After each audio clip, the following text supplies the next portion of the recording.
அப்ப இந்த உலகிலேயே ஒவ்வொரு இடமும் ஒவ்வொரு விதமாக இருக்கிறது. ஒவ்வொரு மக்களும் ஒவ்வொரு விதமாக ஒவ்வொரு விதமான வாழ்க்கை தரத்தில் இருக்கிறாங்கன்னா, இந்த உலகம் கடந்த மற்ற உலகங்களில் எதற்காக அண்ட சராசரங்கள் எல்லாம் இருக்குன்னா அங்க உலகங்கள் இருக்கிறது. நம்ம நம்ப முடியல. ஆனா என்னுடைய அனுபவத்தில் நான் நம்பேன். ஏன்னா நான் பார்க்கறது இல்லவா, நான் அங்கிருந்து வர்றேன், திரும்ப அங்க போறேன். அதனாலதான் அந்த கேள்வி கேட்டேன். நீ எங்க இருந்து வந்தவன், எங்கே செல்ல போகிறாய், நீ யார் பட்ட அனுபவங்களினுடைய வெளிப்பாடு. அதனால அனித்தியம், இந்த உலகம் உடல் வாழ்க்கை என்பது அனித்தியம். அனித்தியத்தை நித்தியம் என்று ஆதரவாய் எண்ணுதே, தனித்திருக்கேன் என்பதே, தனி மறைக்கேன் என்பதே. இந்த உடம்புக்குள்ள நீங்க தனியாகத்தான் இருந்துருக்கீங்க. இந்த உடம்புக்குள் நீங்க மட்டும் தனிமையில் தான் இருக்கிறீங்க. அதனாலதான் நீங்க இந்த அந்த காரணங்கள் உடல் என்ற 5 கருவிகளை பயன்படுத்துறீங்க. அதில் பயன்படுத்தி அதுக்காக மாறிட்டீங்க. உடம்புக்குள் இருந்தவர் நீங்க மனதை பயன்படுத்துறீங்க. உடம்புக்குள் இருந்தவர் தான் அறிவை பயன்படுத்துறீங்க. இந்த உடம்புக்குள் இருந்தவர் தான் குணங்களை பயன்படுத்துறீங்க. இந்த உடம்புக்குள் இருந்தவர் தான் இந்த உடலையும் பயன்படுத்துறீங்க. அப்போ இந்த குணம், மனம், அறிவு, அகங்காரம் இதுவெல்லாம் உடலில் இருக்கிறது, உடம்பில் இருக்கிறது. அது நான் என்று இதை பயன்படுத்தி இதுதான் நான் என்ற நிலைக்கு வந்துச்சு. எப்படி முதல்ல அந்த செல்போன்ங்கிறது நம்ம பேசுவதற்காக உருவாக்கப்பட்ட ஒரு கருவி தான். பேசணும் மற்றவர்களோடு. அதுக்கு பிறகு அது நுட்பமான விஷயங்கள் நிறைஞ்சிருக்கு.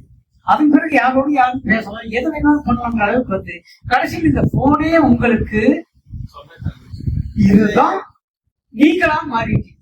போன் இல்லாம உங்களால் இருக்க முடியாது என்பதாக பாருங்க. இது ஏதோ புத்தகங்களில் படித்த அறிவல்ல, நான் அனுபவித்த அனுபவம். இது பார்க்கிற ஒவ்வொரு உடனும் தனித்தனியாக இருக்கு, ஆனால் ஒன்றுக்கு ஒன்றாக இருக்கிறது. இந்த உடல் யோகம் தான் இந்த 5 உடல்களை பிரித்து காட்டுது. அது 5 உடல் பிரித்தால் நீங்க இருக்கிறீங்க. இது சாஸ்வதமான ஒன்று. சொல்லி அவங்க தியானம் பண்ணிட்டு இருக்காங்க.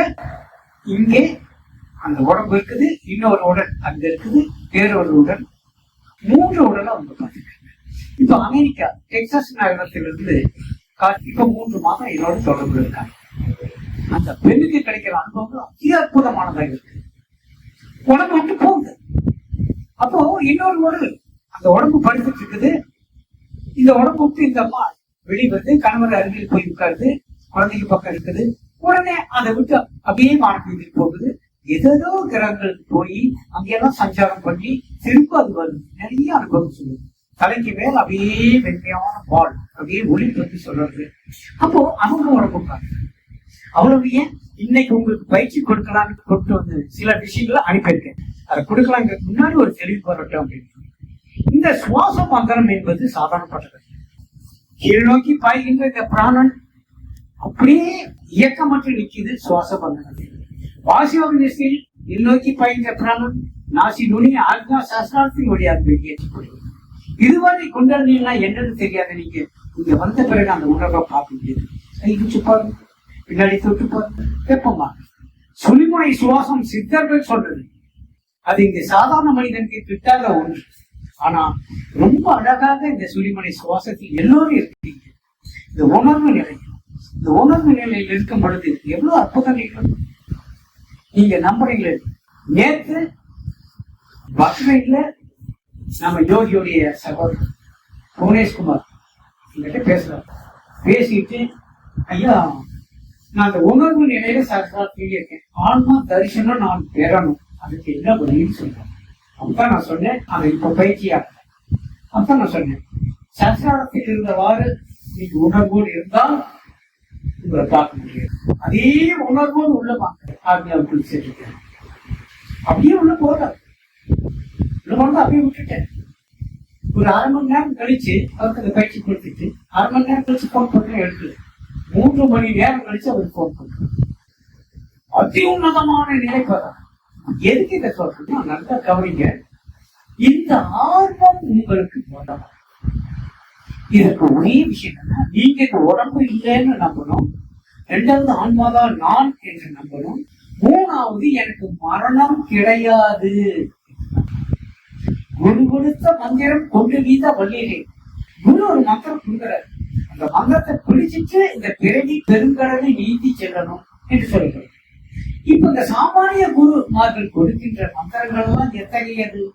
அது மாயைக்குள் நிகழக்கூடிய ஒன்றாகவே இருக்கு. இந்த மாயத்தை நீக்கி வறுவினையை பாழாக்கி காயத்தை வேறாக்கி காண்பதுமை எக்காலம் சொல்றாங்க. அப்போ உங்களை பார்க்கறதுக்கான குறிக்கோள் ஏன் இல்லை? அதான் உங்க இலக்காக இருக்குது. திரும்ப முதல்ல சொன்ன விஷயத்துக்கு உங்கள் இலக்கு எது? அது நீங்களா மட்டுமே இருக்க வேண்டாம், வேறு எதுவுமே இருக்கக்கூடாது. நல்லா பாருங்க, உங்களை நீங்க பார்க்கணுங்கிற ஒரே ஒரு இலக்கு மட்டும் இருந்துட்டா இந்த உலக வாழ்க்கை சரியாக நடக்கும். இங்க கர்ம நிலை என்பது இல்லாது போகிறது, மன துன்பம் நீங்குகிறது, மரண பயம் ஒழிகிறது.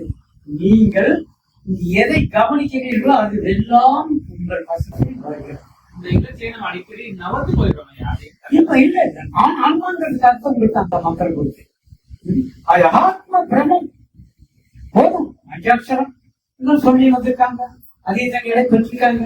ஆனால் பலன் என்ன? ஒரு பலனும் இல்லை. அந்த ஒரு போதை வருது, ஒரு ஆனந்தம் வருது, அமைதி வருது, மனம் அடங்குது. இது மட்டுமே நம்மளுடைய குறிக்கோளா? நான் என்ன சொல்றேன், ஏதோ ஒரு கடவுளை நம்ம தேடுவது நம் குறிக்கோள் அல்ல, லட்சியம் அல்ல. வானுக்குள் ஈசனை தேடும் அருளாக தேனுக்குள் இன்பம் சிறப்போ சிவப்போ கருப்போ. தேனுக்குள் இன்பம் சிறந்திருந்தால் போல் ஊனுக்குள் ஈசன் ஒளிந்திருந்தாலே எவ்வளவு அழகா சொல்லப்படுகிறது. அப்ப என்ன அர்த்தம்? இத்தனை யோகிகளும் சித்தர்களும் ஞானிகளும் ஆன்மாவாகிய உன்னை அறி அது நீ ஆவாய் என்று சொல்ற ஏத மகாவாதிகள் அதைத்தானே சொல்லுங்க. நமக்கு எது பிரதானம்? சாதாரண மந்திரங்களா? இல்லை, வேத மகாபாக்கியங்களை தான் நம்ம எடுத்துக்கணும். புராண இதிகாசங்களால் நமக்கு என்ன பலன் என்று சொல்ல, ராமாயணம் மகாபாரதத்தால் நமக்கு என்ன பலன்? நம் போது மாநில உரிவில் வந்து வாழ்ந்து சென்றவர்களுடைய வாழ்க்கை தத்துவம் அதை நாம் தெரிந்து கொள்வதால் இந்த வாழ்க்கையை எப்படி வாழலாம் என்ற ஒரு கோணத்தில் நம்ம வாழ முடியுமே தவிர, ஆனால் தன்னை அறிதல் என்பது இல்லாததான். ஏன் தன்னை அறிய வேண்டும் என்றால் நான் யார் என்பது நமக்கு தெரிஞ்சாகணும். எனக்கு கடவுளை தெரிஞ்சு என்ன பிரயோசனம் அப்படின்னு நீங்க நினைக்கிறீங்க. எந்த கடவுளை நீங்க தெரிஞ்சுட்டு என்ன பண்ண போறீங்க? இப்ப உங்களுக்கு உதவி செய்யாத இந்த கடவுள் இறந்த பிறகு என்ன செய்திட முடியும்? சில மதங்கள் சொல்கிறது, நம்ம இந்து மதமே சொல்லுது. என்ன சொல்லுது? இறந்த பிறகு சொர்க்கம் நரகம் என்று சொல்லுது. நானே இறந்து போகிறேன் என்றால் சொர்க்கத்துக்கும் நரகத்துக்கும் போறதியா? இந்த கேள்வி நம்ம வைக்கணும். அங்கே போய் நரக வேதனைப்படுவது யார்? சொர்க்க போகத்தை அனுபவிப்பது யார்? இந்த கேள்விக்கு பதில் வேண்டுமா வேண்டாம்?